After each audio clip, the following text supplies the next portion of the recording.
no, not again.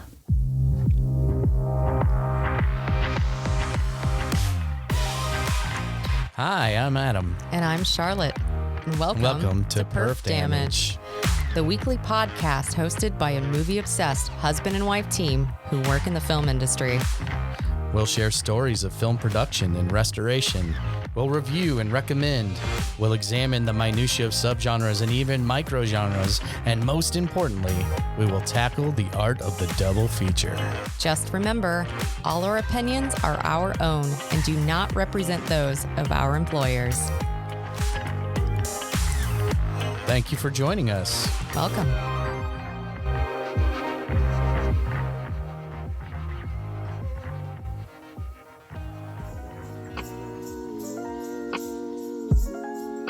All right. Welcome Welcome back to Perf Damage. to our holiday special. Yes, I'm Adam, and I work in film production. And I'm Charlotte, and I work in film restoration. And this is Perf Damage, the podcast where we talk movies and tell stories behind movies that hopefully you've never heard before. Yeah, and today, what are we going to talk about? Today we're going to talk about a movie it's a holiday movie, and it has a really interesting backstory, and that movie is White Christmas. Yeah, this is one of your holiday favorites. Mm-hmm. This is one that we didn't watch in my house all that much growing up, but once I met you, we started watching every year. Yeah, that's part of our Christmas tradition. Mm-hmm. It is, and for good reason. Oh, it's a great film. You know, it's a pretty good film. I mean, from a plot standpoint, it's not a wonderful film, but I think that's kind of part of the appeal, though. Yeah, but one of the cool things about White Christmas, one of the facts that I like, is that it's the very first film that's ever shot in VistaVision. Oh, well, now I have to ask you what VistaVision is. So VistaVision is a widescreen format that Paramount developed in 1953-ish. White Christmas came out in 1954, and this was their way to compete with CinemaScope. So why did they have to make their own version of CinemaScope in order to compete with CinemaScope? Well, CinemaScope was really expensive to rent, and it was kind of limited at the time. And Paramount was the only major studio that didn't go running after CinemaScope because they wanted to create their own thing. At first, they were developing 3D and a widescreen process at the same time, and they were calling it Paravision. Oh, that's cool. But we're really getting into the weeds here before we've even No, started. but I think it's important to talk about the technology. Oh, we will. You know, why is this movie significant and why did we pick it? Mm-hmm. You know? We will do that and more.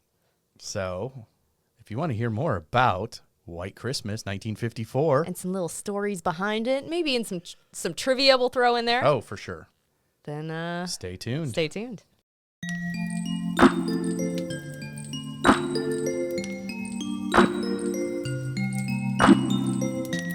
So, Adam, before we get going, let's highlight what we're imbibing on here. Well, today we are imbibing on not a traditional wine, but a mead.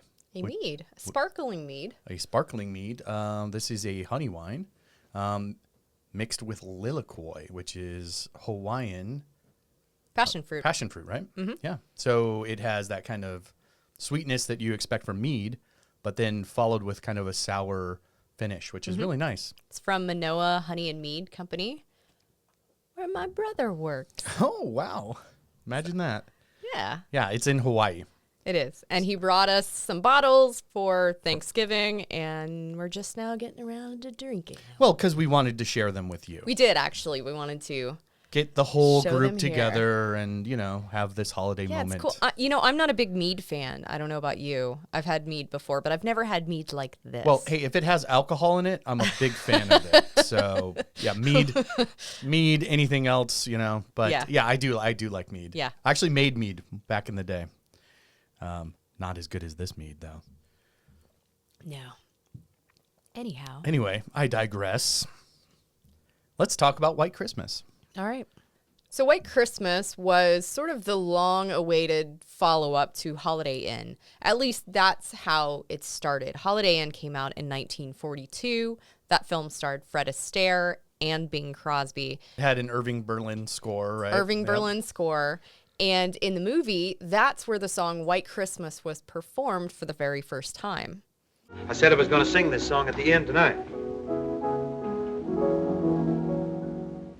I'm dreaming of a white Christmas, just like the ones I used to know, where the treetops glisten and children listen to hear sleigh bells in the snow.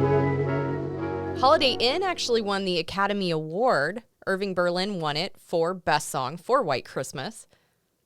Oh, so that means that White Christmas probably wouldn't have been able to be nominated for when White Christmas came out, right? Because it was not an original song for that film. Correct. Okay. Cool. I'm just realizing that now. Really? Well, one interesting thing about it winning the Academy Award is that at the 1943 Academy Award ceremonies, Irving Berlin was chosen to introduce the Best Song category. And so he reads the nominees, and he ends up presenting the Oscar to himself because he won for White Christmas. I wonder how often that happens. Yeah, probably not a lot. Because why would you introduce a category you're nominated in?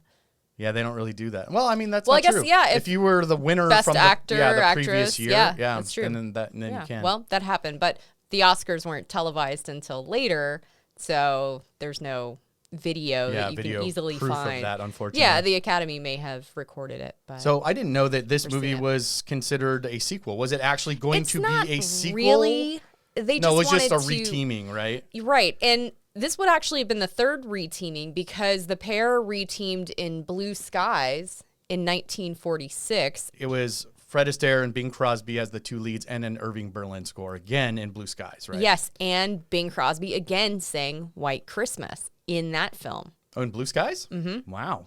By the time White Christmas... Talk about recycling. They don't want a good song to go to waste. No. I mean, at the time, the song was huge. It was huge for 10 years. It was sort of unbeatable as the holiday Christmas song. I think it still hasn't been beaten as number of units sold. It is the number one selling holiday single of all time. You heard it here, folks. Yep. Over 100 million copies. That's insane. Isn't that crazy? It is. Yeah. But it's a good song. It is a great song, especially the way that Bing does it. You know? No one does it like Der Bingle.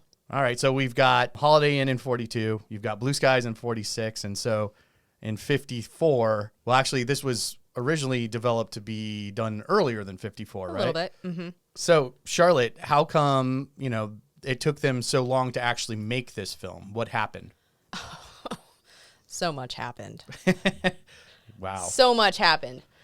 Like any film, it takes a while to get going, but there's some fun stuff with this. So the first thing Paramount had to do was sign the two actors. So in the summer-ish of 1952, both Bing Crosby and Fred Astaire signed to come on to reteam again for a third time on the film White Christmas. It was to be shot in 3-strip Technicolor at the time. Oh, wow. So that means it would be an expensive film also. Mm-hmm. Remember, studios were coming up with ways to compete with television, so a lot more color films were being shot, and this was right at the dawn of the widescreen craze. You also had 3D going on. Right. So, they had to give it something a little extra. So originally it was going to be shot in 3-strip, but yeah, and if people want to change. hear about 3D, we have a wonderful 2-part series on our audio-only podcast about 3D.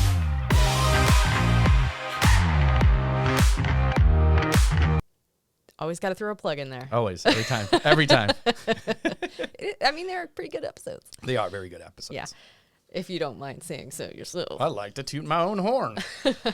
So when Fred Astaire signed a contract for this, I actually found a copy of the contract that he signed. Oh, no way. Mm-hmm. He signed on for $75,000 to do White Christmas, which in today's money is about $800-ish thousand. Wow. Not even quite $1 million. Yeah.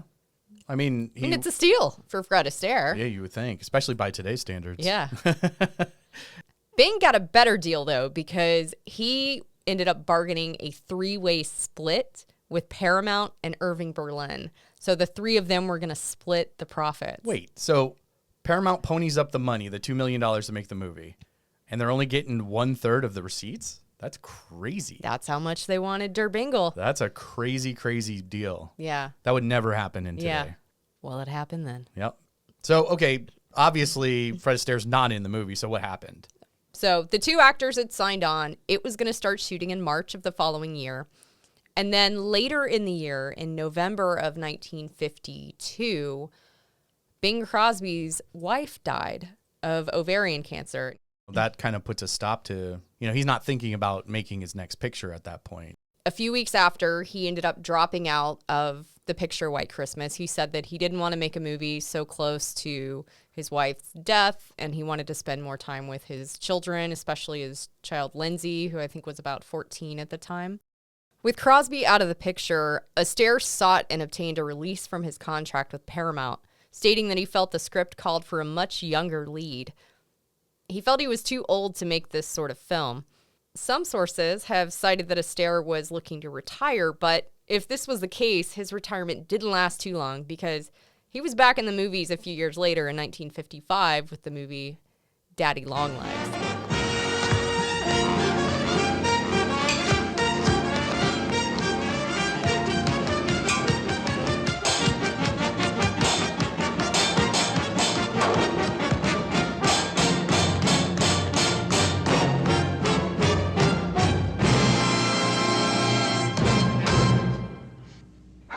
Well, Now you've got your two leads out of the film. Two leads are out. What does Paramount do? Fortunately, about a month after Bing dropped out, he decided to come back to the picture. Paramount was courting him to come back. Of course. And He was their biggest star at the time. Exactly. Yeah. And one of his major things was the same as Fred Astaire, that the roles as written for the two male leads were just too young. So I'm going off of Charlotte's notes here. So on February 11th, 1953, Variety reported that Norman Krasna, the writer of Devil and Miss Jones, was hired for $100,000. That's To do a rewrite. Yeah, $1.1 million today. That's insane. That is big money back then. Yeah. Just to rewrite the script. Yeah, he was a really highly sought after. I mean, it's not uncommon for writers to get $1 million today. William Monahan, Eric Roth, all those guys command $1 million or more just for rewrites. Right. So, but back then, that's insane. That's insane money. That shows that the studio really wanted this movie to get done. So, and it also shows how powerful Bing was to have that kind of pull that they would put that kind of money behind it. We also need to remember that this movie was budgeted at only $2 million. So $100,000 is 5% of the budget just to get rewrite done. That's crazy. Insane. Yeah. Anyway. So he was hired to remove the hyper-juvenility. Yes. Hyper-juvenility. I like that word. Yeah. And so afterwards, obviously, Bing Crosby was happy with it. And so they proceeded to look for another second lead. Yeah, because even though Bing Crosby came back, Fred Astaire was not interested in returning. So Paramount decided to offer the role to Donald O'Connor. So at the time, Donald O'Connor's popularity was at an all-time high. Remember, he had come off of Singing in the Rain in 1952. make 'em laugh. Come laugh, make 'em laugh, make 'em laugh. So we had Bing Crosby was in the picture. Donald O'Connor said yes. Rosemary Clooney was also Already signed. attached, yep. Yep, she was already attached to the picture. And then in March, Vera Ellen was announced to be the other. Yeah, the second female lead. Yeah, the So, second female lead. Yeah, then those are your four. And then now you have a movie. They had the dream team. Yeah, now you have a movie. Do you know anything about Vera Ellen, like that people should know? It's not a name that you hear commonly anymore. I think a lot of people know Rosemary Clooney still, but not necessarily Vera Ellen. Yeah, Vera Ellen was an incredible dancer. She was one of the youngest Rockettes Oh, ever. wow. I didn't know that. That's cool. And She was a contract dancer at MGM, the Dream Studio, like where they made all of the musicals, right? yeah, a lot of people say she was the best dancer at MGM. Wow. But she also, there's kind of a fun story about her when she was younger, a little girl. She used to go to dance rehearsals or with her pal, Doris Day. Wow. Okay. Yeah. They used to carpool to class together. That's nice.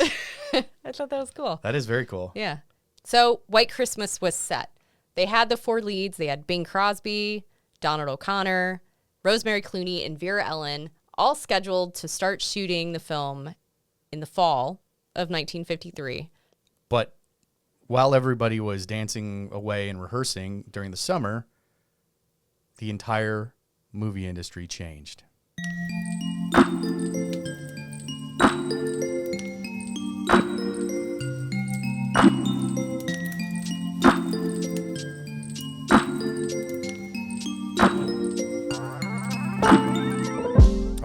All right.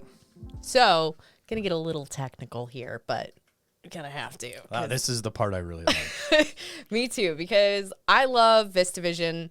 I love Hollywood in the 1950s, all the technology, everything that was changing. And while White Christmas was being made, that was right in the middle of this period where there were dozens of widescreen processes that were being unveiled by different studios and companies. So a lot was going on at the time. Right.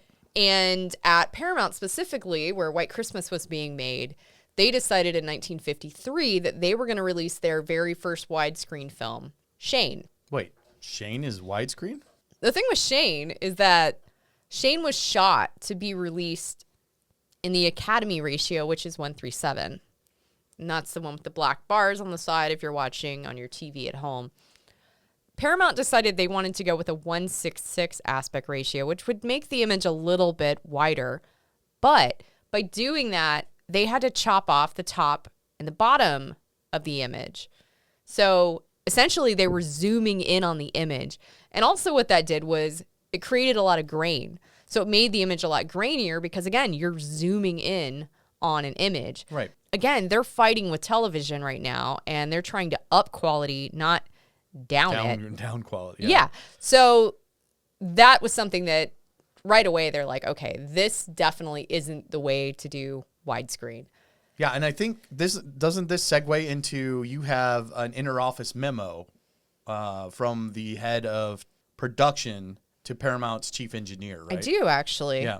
Why don't you read it? I know you've got a good Hollywood voice. So in an inter-office memo dated July 3rd, 1953, Don Hartman, who was Paramount's head of production, sent a memo to Paramount's chief engineer, Loren Ryder.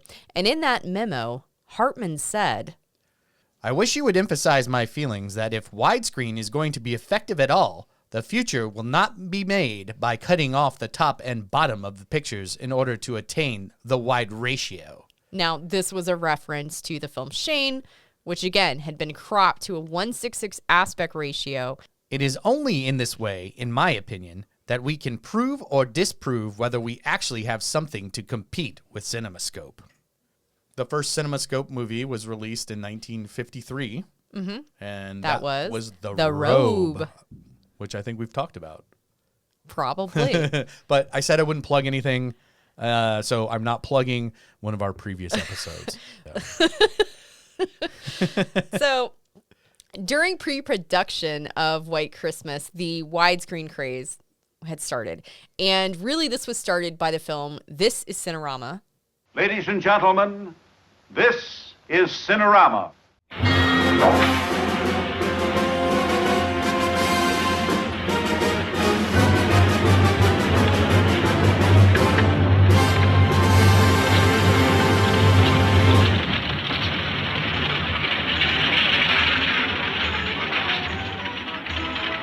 Which was projected at a 2:59 aspect ratio.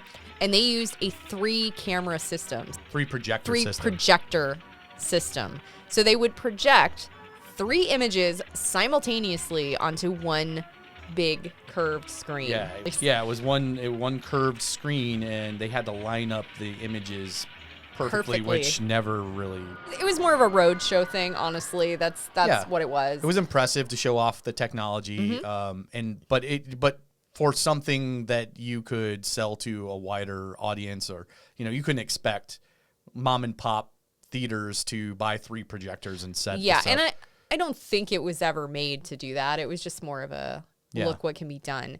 But 20th Century Fox saw it and they were inspired and they created CinemaScope.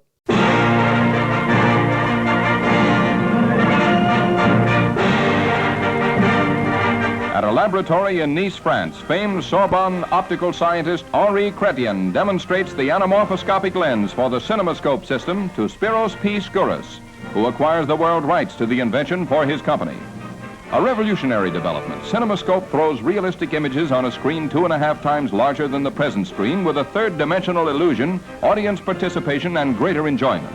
In acquiring it, 20th Century Fox this week changed its entire production technique for all of its principal pictures and started the production of Lloyd C. Douglas's famed story, The Robe, in CinemaScope. CinemaScope says Mr. Skouras is destined to bring a new era in the motion picture theater and provide greater service to mankind. So Fox developed CinemaScope with French inventor who had been trying to sell Hollywood on his widescreen lens system since the late 1920s. That's right, widescreen was not new to the 1950s. It had been around a very long time. Now, Fox signed an exclusive contract with Henri Chrétien, and essentially that meant that they ruled the technology and the lenses for the CinemaScope process. Now, they licensed these out to other studios at a premium. CinemaScope also employed a new 4-track magnetic stereophonic soundtrack in an attempt to make the audio as impressive as the picture. Well, that's cool. That they weren't just thinking about the image; they were looking at audio too. The audio aspect of it in order to differentiate from your home experience. Often left out. Yeah, I mean, it's not the thing you see, so a lot of people don't think about it as often. No. So CinemaScope was in short supply due to demand, and to rent them came at a premium. So it was not a cheap thing to rent, but everybody wanted to do it. All the major studios were after CinemaScope. Except Paramount. Well, Paramount looked at it and they're like, fiscally, like, why do we pay one of our competitors to get their process? Mm-hmm. And they actually can tell us whether or not we can make a picture in that process due to the fact that they only have a limited number of lenses and cameras. So they're like, why don't we do it ourselves? Well, also, their chief engineer, Loren Ryder, was a genius. This guy has so many patents that he created. He created sound recording on location. Yeah. Imagine before, sound had to be recorded in these big studios. Things were not portable. So you could film on location with sound. So complete game changer. But this guy's got so many patents to his name. He's won so many Technical Academy Awards. He created the first portable recording equipment. Instead of needing a 5-ton truck to move all this heavy equipment around, he took a suitcase and built up magnetic recorders within that equipment. He won an Oscar for magnetic recording. He did a lot in density recording for the optical soundtrack negative. He created automatic frequency control for production, where the camera and the recorder would be locked right into 60 cycles at all times. Created crystal sync, where you didn't have to have any connection between the camera and the recorder. I mean, I can go on forever. So Loren Ryder went to work with his team of engineers, and they developed the VistaVision camera. And they did this by retrofitting an old Stein camera that was from the 1930s. The Stein camera had been used to shoot a 2-color process. So what it did was it shot 2 images simultaneously. So what they did at Paramount to make the VistaVision camera, which is this wide 8-perf image, what they did, so regular 35 millimeter film, it runs this way, up and down through a camera. What VistaVision did was it turned it on its side and ran this way through the camera. And so they had this camera that would shoot the red and the green. So essentially, 2 frames next to each other. They took the divider out, tossed it, and then they created a lens that just shot 1 image across those 2 frames. So you get this really big wide image that's shot at a 1.5 aspect ratio. They called the camera the Lazy 8, and that's because it was lazy, laying on its side. They did. Yeah, that's cool. I mean, that was actually an official name for it. You'll see it in a lot of you'll see it in a lot of things. I didn't know that. Oh my God, I just realized I got the awesome VistaVision thing over there. Oh yeah. So, this, I have to show you. This is the VistaVision card. Basically what you're seeing is, the film goes this way. These are the perfs, guys. If you've ever wondered what perf damage is, these are the perfs. So this is a regular 35 millimeter. Yeah, regular image. And then this is a VistaVision image. So it's shot this way, and you see how big, compared to this little image, how big this image is. So they actually sent these out to theaters as little advertising material. So, and thanks to my good buddy Bob Furmanek at the 3D Archive for giving this to me. I love it so much. I do. Yeah, you've always wanted one of those. I've always wanted one of those.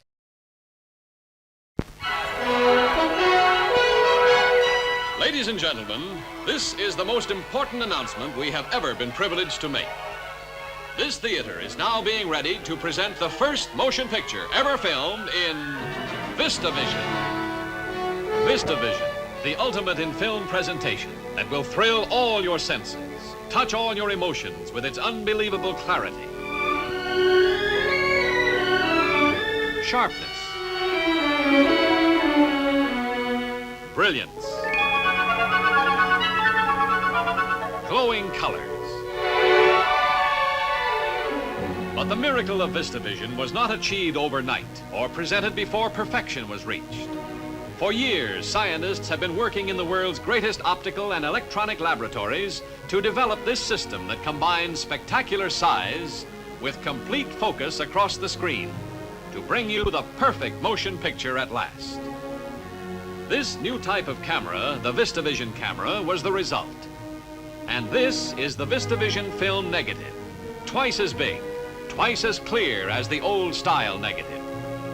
Now you see the result of this new concept in filmmaking called VistaVision, which will be presented to you utilizing the fullest height and width of screen that this theater can provide, bringing you a new and unparalleled pleasure in motion picture entertainment. VistaVision.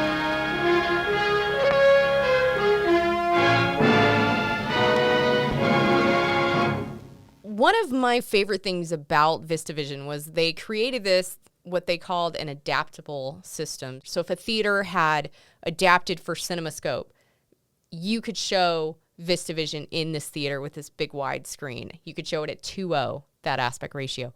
Or if a theater had just got a slightly bigger screen, you could show it at 1:66 or 1:85, which 1:85 was their preferred aspect ratio for VistaVision. So they were thinking of the little guy with this. Yeah. Because not everybody could afford to upgrade to CinemaScope, which required not only a screen, but also a lens. Yeah, there was a lens you had to shine it through. And, an anamorphic lens. And that thing, I think, cost $2,500 back then. It was really expensive. Like, really expensive. Yeah. So, not every, local theater could afford that. Mm-hmm.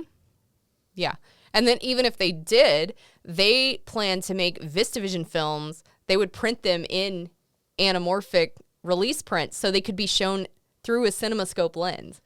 So they were really doing stuff for everybody to be able to use really this system. smart, making it very accessible and adaptable to any end user, which is great. Yeah. Paramount was also thinking about audio. It did a new format called Perspecta. And Perspecta ran on tones, right? It did. So Perspecta could be shown in a theater that only had mono speakers. So if you had, some theaters would have a center, a left, and a right. And this was made to be shown in a theater like that, but to kind of create this faux stereo sound. With stereo, you have a left channel and a right channel. So you can have a sound that comes out over here that doesn't come out over here. With mono... Yeah, you can have directional sound, yeah, which you can't exactly. with mono. Right. So mono is just one. So what Perspecta did was, by having a little tone, like a little dee or ee, whatever the tones were, they were at different megahertzes. How did that go again? I don't know what they sound like. They're, you see them on the little waveform. I'm pretty sure that's how they sounded. It's very accurate to how they sounded.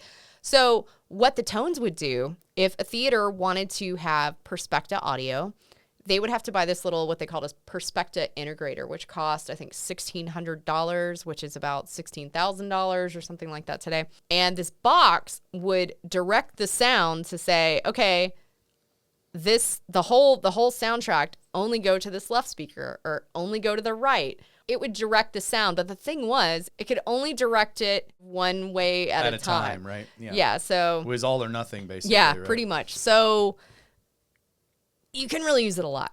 all of the prints for VistaVision films included a Perspecta audio track, which if you had the integrator, could be played like it was stereo. But if you didn't, it could be played regular as mono. Again, an adaptable system that could be used anywhere, which I think is pretty cool. Yeah, I think, we're all spoiled with our 5.1 or 7.1 or Atmos now. And we don't think about how, if there weren't those experiments like Perspecta, those concepts probably wouldn't be around, So VistaVision, just to kind of wrap up that story really quick, did not last too long. It only lasted about 7 years. And I think the reason why is the lack of availability of the cameras. Yeah, like CinemaScope, they had Short supply of cameras, and they would always put them on Paramount projects first before loaning them out to other studios. Well, the thing was, so with White Christmas, they adapted this Stein camera. And if you look at pictures of it, it's actually it's on its side when you look at it. They also worked with Technicolor, who adapted some of their 3-strip cameras to shoot VistaVision. So they had these big mags on the top of the camera, and you can see them. And they converted, I think it's 2 to 4. I'm not quite sure how many that they converted from the 3-strip cameras. And then they had a company called Mitchell build VistaVision cameras from scratch. So ultimately, do you know how many cameras were manufactured? I don't. Well, you have one in your office. What number is that one? Yeah, I do. I have a VistaVision camera in my office, and it is number 17. Oh, all right. So we know there were at least 17 of them out there. I know there were at least 17.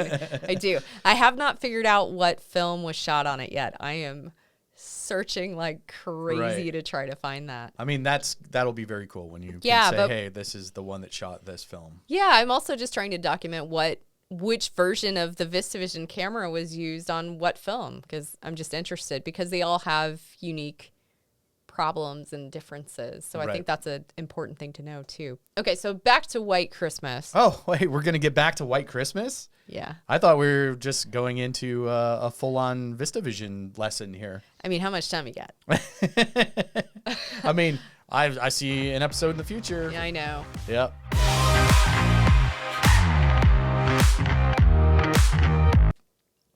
Anyway, back to White Christmas. Back to White Christmas. So VistaVision, the cameras. So the cameraman hired for White Christmas was a guy named Loyal Griggs, which I have to say on a side note, I did a presentation once at the Cinematographers Guild, and in their hallway, they have all these pictures of all these famous cameramen and DPs, and there's a photo of Loyal Griggs, and I'd never seen him before, and it said, I got so excited, and I called my colleague over, look, Loyal Griggs! And somebody was walking by, and they said, you're the only people that have ever been excited to see Loyal Griggs. That picture. Aw, poor Loyal Griggs. I know, but his name is on so much stuff that we work on. So Loyal Griggs was hired as the DP on this, and at the time, he had only been the DP for 6 films. Wow. Which is crazy because Paramount is trusting him with their flagship VistaVision this is their film. A title for the year, probably. Like one of a couple. Well, it was. It was the biggest film of the year, but, you know, that was next year. Yeah. And so Michael Curtiz approved it and everything, but Bing Crosby was not so sure about Loyal Griggs. And he kind of made that clear in a meeting. I guess he challenged it or brought it up. We actually have a memo that Bing Crosby sent to the studio after the meeting. And I think we know who's going to read that. Yeah. I certainly didn't want to interpose any serious objection to the use of Loyal Griggs as cameraman on White Christmas. I merely wanted to inquire as to whether or not he had demonstrated in the past an ability to photograph women in Technicolor to the satisfaction of the studio and to that of the women themselves. By all means, if Curtiz is satisfied, go ahead and sign him up for the picture. I know I will be too. I love that he's concerned about if the women were happy with how they looked in Technicolor, because at the time, a lot of women did not want to be photographed in color. A lot of the actresses were really worried about that. So that was a valid concern. And I could plug our Technicolor two-parter here too. What is this, the plug episode? But I'm not supposed to, so I won't say anything about our two-part Technicolor episode on our audio-only podcast where we go over this in detail. You just plugged it. Oh, no, You I didn't. just I said I'm not going to plug it. I would not do that. Anyway. What is this, like 6 or 7? I mean, there could be a drinking game every time you plug one of our old episodes. I feel like there should be a drinking game every time I say. I think this whole podcast is a drinking game. It pretty much is. Yeah. Apologies to anyone who's driving and listening to the audio-only version. Well, I feel like you're missing out on a little bit here. That's all. Just these mugs. Or maybe you're being fortunate right now. I don't know. Anyway, so the industry was changing so much at this time, right as the film was about to begin production.